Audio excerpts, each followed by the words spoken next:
Hello every one. ഇന്ന് നമ്മൾ computer ആപ്ലിക്കേഷൻ്റെ പ്രീവിയസ് ഇയർ ക്വസ്റ്റ്യൻ പേപ്പറിലുള്ള ഏറ്റവും ഇമ്പോർട്ടൻ്റ് ആയിട്ട് വരുന്ന കുറച്ച് പോർഷൻസ് ആണ് നമ്മൾ ഡിസ്കസ് ചെയ്യാൻ പോകുന്നത്. നമുക്ക് ഓരോ ക്വസ്റ്റ്യൻസും നോക്കാം, ഏതൊക്കെയാണ് ഇമ്പോർട്ടൻ്റ്, എങ്ങനെയാണ് നിങ്ങൾക്ക് എപ്പോഴും ക്വസ്റ്റ്യൻസിൻ്റെ പാറ്റേൺ വരുന്നത് എന്നൊക്കെ. അതിൽ ഏറ്റവും നമ്മുടെ ഫസ്റ്റ് വൺ ക്വസ്റ്റ്യൻ അല്ലേ, write the HTML code to generate the following table. ഈ ഒരു ടേബിൾ ക്രിയേറ്റ് ചെയ്യാൻ വേണ്ടിയിട്ട് എങ്ങനെയാണ് HTML കോഡ് എഴുതുക എന്നുള്ളത് നോക്കാം. നമുക്ക് നോക്കാം, ടേബിൾ നമുക്ക് തന്നിട്ടുള്ളത് റോൾ നമ്പർ ഉണ്ട്, നെയിം ഉണ്ട്, അതുപോലെ തന്നെ ക്ലാസ്സും തന്നിട്ടുണ്ട്. ഓരോന്നും അല്ലെങ്കിൽ ഈ ഒരു ടേബിൾ അല്ലേ, ഇപ്പം റോൾ നമ്പർ 100 101 102 അല്ലെ, പേര് തന്നിട്ടുണ്ട് വിഷ്ണു, അനുപമ, ബിജു. അതുപോലെ തന്നെ ക്ലാസ് നമുക്ക് തന്നിട്ടുണ്ട് C1 C2 A1 എന്നുള്ളത്. എങ്ങനെയാണ് നമ്മൾ ഈ ഒരു വെബ് പേജിൽ ഈ ഒരു ടേബിൾ ക്രിയേറ്റ് ചെയ്യുക എന്നുള്ളത് നമുക്ക് നോക്കാം. നമുക്കറിയാം, നമ്മൾ ആദ്യം തന്നെ HTML ഫോർമാറ്റ് പഠിച്ചിട്ടുണ്ട്. എങ്ങനെയായിരുന്നു? ഫസ്റ്റ് നമ്മൾ HTML എന്ന് എഴുതും, അതിനുശേഷം നമ്മൾ ഹെഡ് സെഷൻ ഓപ്പൺ ചെയ്യും അല്ലേ. അതിൻ്റെ ഉള്ളിൽ നമ്മൾ എന്ത് ചെയ്യും, ഒരു ടൈറ്റിൽ കൊടുക്കും. എന്തായിരിക്കും നമ്മുടെ ടൈറ്റിൽ? ഓക്കെ, നമുക്ക് ടേബിൾ എന്ന് കൊടുക്കാം. ഫൈൻ. അതിനുശേഷം നമ്മൾ ടൈറ്റിൽ ക്ലോസ് ചെയ്തു, ആൻഡ് അതുപോലെ തന്നെ നമ്മുടെ ഹെഡ് സെഷനും നമ്മൾ എന്താക്കി, ക്ലോസ് ചെയ്തു. ഫൈൻ. ഇപ്പം നമ്മൾ ഒരു ടൈറ്റിൽ ക്രിയേറ്റ് ചെയ്തു. ഇനി നമ്മൾ ഡയറക്റ്റ്ലി നമ്മൾ എങ്ങോട്ടാണ് പോകുന്നത്? നമ്മുടെ ബോഡി സെഷനിലേക്കാണ് പോകുന്നത്. നമ്മൾ എന്ത് ചെയ്തു? ബോഡി ഓപ്പൺ ചെയ്തു. ബോഡി ഓപ്പൺ ചെയ്തിട്ട് നമുക്കറിയാം, നമ്മൾ ടേബിൾ ആണ് ക്രിയേറ്റ് ചെയ്യാൻ പോകുന്നത്. ടേബിൾ ക്രിയേറ്റ് ചെയ്യാൻ വേണ്ടിയിട്ട് ടേബിൾ എന്ന് പറയുന്ന ടാഗ് തന്നെയാണ് നമ്മൾ യൂസ് ചെയ്യാറുള്ളത്. നോക്കാം. സോ നമ്മൾ ടേബിൾ എന്ന ടാഗ് യൂസ് ചെയ്തു, ഓപ്പൺ ചെയ്തു.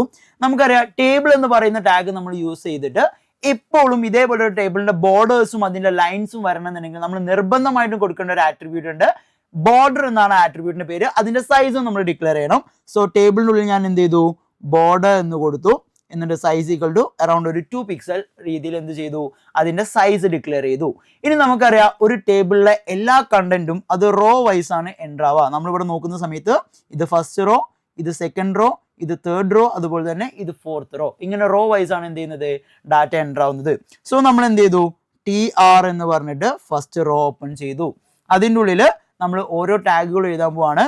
ഫസ്റ്റ് നമ്മൾ TH ടേബിൾ ഹെഡിങ് എന്ന് പറഞ്ഞു, അതിൽ നമ്മൾ എഴുതി റോൾ നമ്പർ. ആൻഡ് അതിനുശേഷം TH ടേബിൾ ഹെഡിങ് നമ്മൾ ക്ലോസ് ചെയ്തു. രണ്ടാമതായിട്ട് നമ്മൾ എഴുതി TH, എന്നിട്ട് അതിൻ്റെ ഉള്ളിൽ നമ്മൾ എഴുതി നെയിം.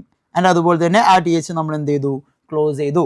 മൂന്നാമതായിട്ട് നമ്മൾ എഴുതി TH, അതിൻ്റെ ഉള്ളിൽ നമ്മൾ എന്ത് എഴുതി, ക്ലാസ് എന്ന് എഴുതി. സെയിം രീതിയിൽ നമ്മൾ എന്ത് ചെയ്തു, TH ക്ലോസ് ചെയ്തു. സോ ആ റോ അവിടെ നമുക്ക് ഇവിടെ എന്തായി, ക്ലാസ് എത്തിയപ്പോൾ എൻഡായി.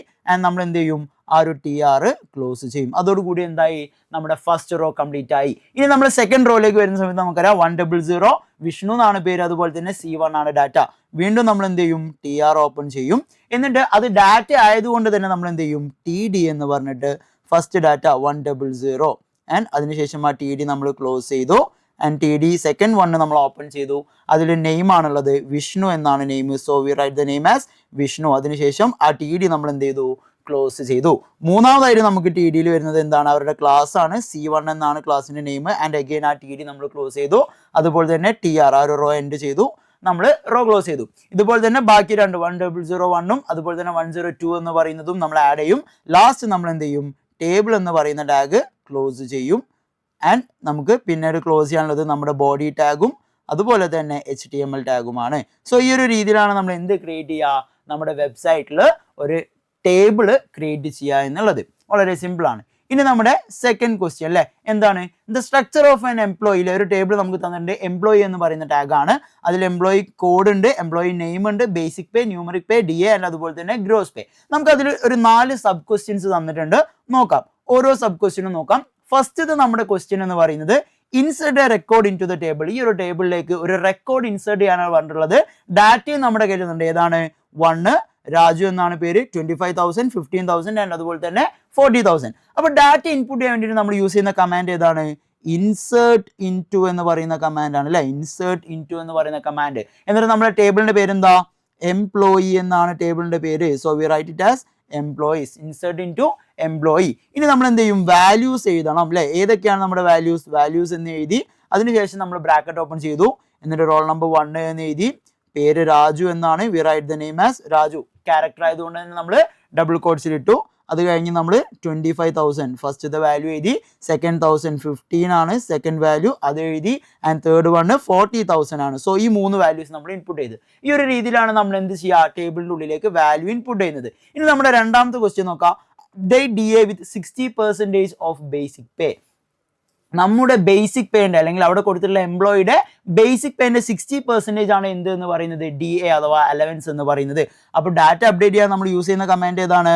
അപ്ഡേറ്റ് എന്ന് പറയുന്ന കമാൻഡ് ആണ്. സെയിം രീതിയിൽ നമ്മൾ എഴുതും അപ്ഡേറ്റ് എംപ്ലോയി. എംപ്ലോയി എന്ന് പറയുന്ന ഡാറ്റ നമ്മൾ അല്ലെങ്കിൽ ടേബിൾ എന്ത് ചെയ്യാണ്? അപ്ഡേറ്റ് ചെയ്യാണ്. ഇനി ഏത് കോളമാണ് നമുക്ക് സെറ്റ് ചെയ്യാനുള്ളത്? DA എന്ന് പറയുന്ന കോളമാണ്. So we write it as set DA. DA എങ്ങനെയാണെന്നാണ് പറഞ്ഞിട്ടുള്ളത്? Equal to basic pay into എത്രയാണ്? 60 ഡിവൈഡഡ് ബൈ 100. ബേസിക് പേൻ്റെ 60% ആണ്. ഈ ഒരു ഇൻപുട്ട് നമ്മൾ കൊടുത്തു കഴിഞ്ഞാൽ എല്ലാ കോളവും അഥവാ DAയിൽ വരുന്ന എല്ലാ റോസും എന്താവും? ഓട്ടോമാറ്റിക്കലി അപ്ഡേറ്റ് ആവുന്നതായിരിക്കും. ഇനി നമ്മുടെ തേർഡ് ക്വസ്റ്റ്യൻ എന്താണ്? Display all the details of employees whose basic pay is greater than 20,000. 20,000ന് മുകളിലുള്ള എല്ലാ എംപ്ലോയീസിൻ്റെയും അല്ലെങ്കിൽ ഗ്രോസ് പേ 20,000ന്റെ മുകളിൽ എബോവ് വരുന്ന എല്ലാ എംപ്ലോയീസിൻ്റെയും ഡീറ്റെയിൽസ് ഷോ ചെയ്യാൻ വേണ്ടിയിട്ടാണ് പറയുന്നത്. നമുക്കറിയാം ഡീറ്റെയിൽസ് കാണണമെന്നുണ്ടെങ്കിൽ അതിന് നമ്മൾ യൂസ് ചെയ്യുന്ന കമാൻഡ് ഏതാണ്? സെലക്ട് എന്ന് പറയുന്ന കമാൻഡാണ്. ഫുൾ ഡീറ്റെയിൽസ് ആയതുകൊണ്ട് തന്നെ നമ്മൾ ചെയ്യും സെലക്ട് സ്റ്റാർ ഫ്രം എംപ്ലോയീസ് എന്ന് പറയുന്നതിൽ നിന്ന് ഫുൾ ഡീറ്റെയിൽസ് നമ്മൾ എന്ത് ചെയ്യും? വ്യൂ ചെയ്യും. ഇനി നമുക്ക് അവിടെ ഒരു കണ്ടീഷൻ തന്നിട്ടുള്ള എന്താണ്? ബേസിക് പേ ഗ്രേറ്റർ ദാൻ 20,000 ആയിരിക്കണം. So we write where basic pay greater than 20,000. ഇങ്ങനെ എഴുതുന്ന സമയത്ത് 20,000ന്റെ മുകളിൽ സാലറി കിട്ടിയിട്ടുള്ള അല്ലെങ്കിൽ ബേസിക് പേ കിട്ടിയിട്ടുള്ള എല്ലാ എംപ്ലോയീസിന്റെ ഡീറ്റെയിൽസും നമുക്ക് അവിടെ എന്തായിരിക്കും? കാണാൻ വേണ്ടി പറ്റുന്നതായിരിക്കും. ഇനി നമ്മുടെ നാലാമത്തെ ക്വസ്റ്റ്യൻ ആണ് rename the table employee to EMP details. Employee എന്ന് പറയുന്ന പേര് നമ്മൾ ഏതിലേക്ക് മാറ്റണം? EMP ഡീറ്റെയിൽസിലേക്ക് മാറ്റണം. സോ ടേബിളിന്റെ പേര് മാറ്റണമെങ്കിൽ നമുക്ക് അതിന് യൂസ് ചെയ്യുന്ന കമാൻഡ് ഏതാണ്? ഓൾട്ടർ എന്ന് പറയുന്ന കമാൻഡാണ്. ഓൾട്ടർ എന്നെഴുതും. എന്നിട്ട് ടേബിളിന്റെ പേരെന്താണ്? ഓൾട്ടർ ടേബിൾ എംപ്ലോയി എന്ന് എഴുതും അല്ലെ. എംപ്ലോയി എന്ന് പറയുന്ന ടേബിൾ നമ്മൾ എന്ത് ചെയ്യാണ്? ഓൾട്ടർ ചെയ്യാണ്. ഇനി പേര് മാറ്റാൻ ടേബിളിന്റെ പേര് മാറ്റണമെന്നുണ്ടെങ്കിൽ അതിന് റീനെയിം എന്ന് പറയുന്ന കമാൻഡാണ് യൂസ് ചെയ്യുക. റീനെയിം ടു ഏതിലേക്കാണ് നമ്മൾ റീനെയിം ചെയ്യുന്നത്? EMP ഡീറ്റെയിൽസ് എന്ന് പറഞ്ഞിട്ട് നമ്മൾ എന്താക്കും? പുതിയൊരു പേര് അവിടെ അസൈൻ ചെയ്ത് കൊടുക്കും. അപ്പോൾ ഓട്ടോമാറ്റിക്കലി എന്ത് ചെയ്യും? ആ ഒരു ടേബിളിൻ്റെ പേര് മാറിയിട്ടുണ്ട്. ഈ ഒരു രീതിയിലായിരിക്കും നമ്മുടെ SQLിലുള്ള എല്ലാ ക്വസ്റ്റ്യൻസും നമുക്ക് വരുന്നുണ്ടാവുക, നമുക്ക് ചെയ്യാൻ വേണ്ടിയിട്ടുണ്ടാവുക. ഇനി നമ്മുടെ മൂന്നാമത്തെ ക്വസ്റ്റ്യൻ ആണ് ഡിഫൈൻ കോൺസ്ട്രെയിൻസ് അല്ലെ and explain any 4 column constraints അല്ലെ. കൺസ്ട്രെയിൻസ് എന്താണെന്നുള്ളതാണ് അല്ലെ. എന്താ കൺസ്ട്രെയിൻസ് എന്ന് പറഞ്ഞു കഴിഞ്ഞാൽ rules applied on A data. ഒരു ഡാറ്റയുടെ മുകളിൽ അപ്ലൈ ചെയ്യുന്ന റൂൾസിനെയാണ് നമ്മൾ എന്ത് എന്ന് വിളിക്കുന്നത്? കൺസ്ട്രെയിൻസ് എന്ന് വിളിക്കുന്നത്. കൺസ്ട്രെയിൻസിനെ 2 രീതിയിൽ നമ്മൾ ക്ലാസിഫൈ ചെയ്തിട്ടുണ്ട്. ഒന്ന് കോളം കൺസ്ട്രെയിൻസും ഉണ്ട്, രണ്ടാമത്തേത് ടേബിൾ കൺസ്ട്രെയിൻസും ഉണ്ട്. ഒരു കോളത്തിന്റെ മുകളിൽ റൂൾ അപ്ലൈ ചെയ്യുന്ന റൂളാണ് എന്നുണ്ടെങ്കിൽ അത് കോളം കൺസ്ട്രെയിൻറ്റും, ഒരു ടേബിളിന്റെ മുകളിൽ അപ്ലൈ ചെയ്യുന്ന റൂളാണ് എന്നുണ്ടെങ്കിൽ അത് ടേബിൾ കൺസ്ട്രെയിൻറ്റും ആയിട്ടാണ് വരാം. കോളം കൺസ്ട്രെയിൻറ്റ് നമുക്ക് 4 ഡിസ്കസ് ചെയ്യാനുണ്ട്. അതിൽ ഏറ്റവും ഫസ്റ്റ് വൺ എന്ന് പറയുന്നത് നോട്ട് നൾ എന്ന് പറയുന്ന കൺസ്ട്രെയിൻ്റ് ആണ് അല്ലേ. നോട്ട് നൾ എന്ന് പറയുന്ന കൺസ്ട്രെയിൻറ്റ് എന്തിനു വേണ്ടിയിട്ടാണ്? ആ ഒരു കോളം അല്ലെങ്കിൽ ആ ഒരു റോ എംപ്റ്റി ആവാതിരിക്കാൻ വേണ്ടിയിട്ടാണ് നമ്മൾ എന്ത് യൂസ് ചെയ്യുന്നത്? നോട്ട് നൾ എന്ന് പറയുന്ന കൺസ്ട്രെയിൻറ്റ് യൂസ് ചെയ്യുന്നത്. രണ്ടാമതായിട്ട് നമ്മൾ യൂസ് ചെയ്യുന്നത് യുണീക്ക് എന്ന് പറയുന്ന കൺസ്ട്രെയിൻ്റ് ആണ്. യുണീക്ക് എന്ന് പറയുന്ന കൺസ്ട്രെയിൻറ്റ് എന്താണ്? ആ ഒരു റോയിൽ യുണീക്ക് വാല്യൂ അല്ലെങ്കിൽ ആ ഒരു റോയിൽ അല്ലെങ്കിൽ നെക്സ്റ്റ് റോയിൽ വരുന്ന വാല്യൂസും സെയിം ആവാൻ പാടില്ല, അത് യുണീക്ക് ആയിരിക്കണം. മൂന്നാമതായിട്ട് നമ്മൾ യൂസ് ചെയ്യുന്നത് ഡിഫോൾട്ട് എന്ന് പറയുന്ന കൺസ്ട്രെയിൻറ്റ് അല്ല. ഡിഫോൾട്ട് എന്ന് പറയുന്ന കൺസ്ട്രെയിൻറ്റ് എന്തിനു വേണ്ടിയിട്ടാണ്? സ്പെസിഫൈഡ് ഡിഫോൾട്ട് വാല്യൂ ഒരു കോളത്തിൽ ഒരു ഫിക്സഡ് വാല്യൂ നമുക്ക് കൊടുക്കണം. എപ്പോഴും ഡിഫോൾട്ട് ആയിട്ട് അല്ലെങ്കിൽ ഫിക്സഡ് ആയിട്ട് ഒരു വാല്യൂ വരണം എന്നുണ്ടെങ്കിൽ അതിന് വേണ്ടിയിട്ടാണ് നമ്മൾ എന്ത് യൂസ് ചെയ്യുന്നത്? ഡിഫോൾട്ട് എന്ന് പറയുന്ന കൺസ്ട്രെയിൻറ്റ് യൂസ് ചെയ്യുന്നത്. നാലാമതായിട്ട് പറയുന്നത് ഓട്ടോ ഇൻക്രിമെൻ്റ് അല്ല. നമുക്കറിയാം ഇപ്പോൾ നമ്മൾ റോൾ നമ്പർ ചെയ്യുന്ന സമയത്ത് ഇപ്പോൾ ഫോർ എക്സാമ്പിൾ 1001 ആണ്. ഓട്ടോമാറ്റിക്കലി നെക്സ്റ്റ് റോൾ നമ്പർ ആയിരിക്കും എത്ര ആയിരിക്കും വരാം? 1002, പിന്നെ 1003. ഇതിങ്ങനെ എഴുതുന്നതിന് പകരം 1001 എന്ന് പറഞ്ഞിട്ട് ഓട്ടോ ഇൻക്രിമെൻ്റ് അപ്ലൈ ചെയ്ത് കഴിഞ്ഞാൽ നെക്സ്റ്റ് നമ്മൾ താഴെ എത്ര റോ ആഡ് ഓൺ ചെയ്യുന്നതോ അതിൻ്റെ വാല്യൂസ് ഒക്കെ ഓട്ടോമാറ്റിക്കലി എന്തായി വരും?